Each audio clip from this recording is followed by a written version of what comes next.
इसमें कोई संदेह नहीं है कि खासकर यूपी में जिला पंचायत अध्यक्ष का चुनाव जीतना तो अब पूरे तौर से यहाँ खरीद फरोख्त व सरकारी मशीनरी का दुरुपयोग आदि करने पर ही आधारित होकर रह गया है। इस मामले में अब बीजेपी भी वही तौर तरीके व शैली आदि अपना रही है जो पूर्व में समाजवादी पार्टी भी अपनी सरकार के दौरान अपनाती रही है, जिसकी एक ये भी खास वजह थी कि जिसके कारण हमारी पार्टी को सन 1995 में सपा सरकार से अलग होना पड़ा था और इसको लेकर उस समय सभी पार्टियां काफ़ी चिंतित भी थी। लेकिन दुख की बात यह है कि अब वही गलती बीजेपी भी इस चुनाव में दोहरा रही है, जिससे यहाँ लोकतंत्र की जड़ें भी काफ़ी कमज़ोर हो रही हैं, जो ये अति दुर्भाग्यपूर्ण व निंदनीय भी है। इसलिए बीएसपी ने इस समय प्रदेश में हो रहे जिला पंचायत अध्यक्ष के चुनाव को नहीं लड़ने का फैसला लिया है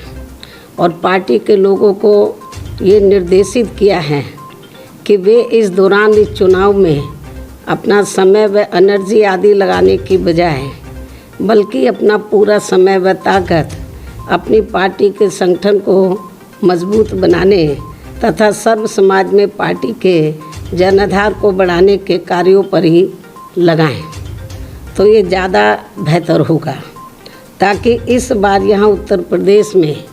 होने वाले आगामी विधानसभा चुनाव में बीएसपी की अकेले यहाँ अपने बलबूते पर सरकार बन सके। और हमें इस बात की भी जानकारी है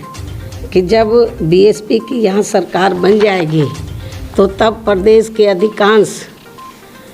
जिला पंचायत अध्यक्ष खुद ही बीएसपी में शामिल हो जाएंगे, क्योंकि ये लोग सत्ता के बिना कतई भी नहीं चल सकते हैं। इस बात को भी ध्यान में रखकर हमारी पार्टी ने यूपी में ये जिला पंचायत का चुनाव नहीं लड़ने का फैसला लिया है। लेकिन यहाँ मैं इस चुनाव के संबंध में ये भी स्पष्ट कर देना चाहती हूँ कि यदि हमें ऐसा लगता कि ये चुनाव निष्पक्ष होने वाला है तो फिर हमारी पार्टी ये चुनाव ज़रूर लड़ती और हमारे काफ़ी जिला पंचायत के अध्यक्ष भी ज़रूर चुनकर आते। हालांकि बीएसपी ने अपनी सरकार के समय में चाहे छोटा चुनाव हुआ हो या बड़ा चुनाव हुआ हो, उसमें ऐसी कुछ भी बेईमानी व धांधली आदि नहीं होने दी है, जिससे लोगों का लोकतंत्र में विश्वास बना रहे। मुझे पूरी उम्मीद है कि प्रदेश की जनता यहाँ लोकतंत्र को बचाने के लिए मेरी इन सब बातों को ज़रूर गंभीरता से लेगी और यहाँ इस बार आगामी होने वाले विधानसभा चुनाव में बीएसपी की ज़रूर सरकार बनाएगी। लेकिन इसके लिए यहाँ बीएसपी के लोगों को विरोधी पार्टियों के सभी साम दाम दंड भेद आदि हथकंडों से भी ज़रूर सावधान रहना है, क्योंकि विरोधी पार्टियां एक सोची समझी रणनीति व साजिश के तहत खासकर मीडिया के जरिए अभी से ही ये एक अफवाह फैलाने में लग गई है कि बीएसपी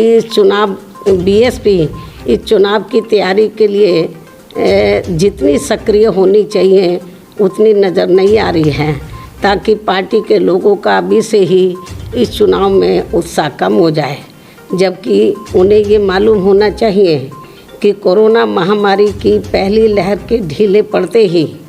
मैं फरवरी महीने के शुरू से ही यहाँ लखनऊ में मौजूद हूँ और यहाँ कोरोना नियमों का पालन करते हुए प्रदेश में पार्टी को हर स्तर पर मजबूत बनाने के लिए मेरी आए दिन पार्टी संगठन की छोटी बड़ी मीटिंगें बराबर चल रही हैं, जिन्हें मैं दूसरी पार्टियों की तरह दर्शाने के लिए रोज़ाना मीडिया आदि को नहीं बुलाती हूँ। इसलिए मीडिया को भी बीएसपी को कम नहीं आंकना चाहिए, जिसको अपने देश में यहाँ लोकतंत्र का मजबूत स्तंभ भी माना जाता है। वैसे पार्टी की राष्ट्रीय अध्यक्ष होने के नाते मेरी यहाँ बीच बीच में अन्य राज्यों की भी बराबर मीटिंगें चलती रहती हैं। ये भी मैं आज मीडिया बंधुओं को अवगत कराना चाहती हूँ। इन्हीं ज़रूरी बातों के साथ ही अब मेरा यूपी की जनता से उनके हित व कल्याण के लिए यही कहना है कि यूपी को बचाना है, सर्वजन को बचाना है, बीएसपी को सत्ता में लाना है व जरूर लाना है। यही समय व प्रदेश की आम जनता की मांग भी है। इसलिए चुनाव में बीएसपी का यही मुख्य नारा व उद्देश्य भी होगा। इस उम्मीद के साथ ही अब मैं अपनी बात यही समाप्त करती हूँ। जय भीम, जय भारत व धन्यवाद।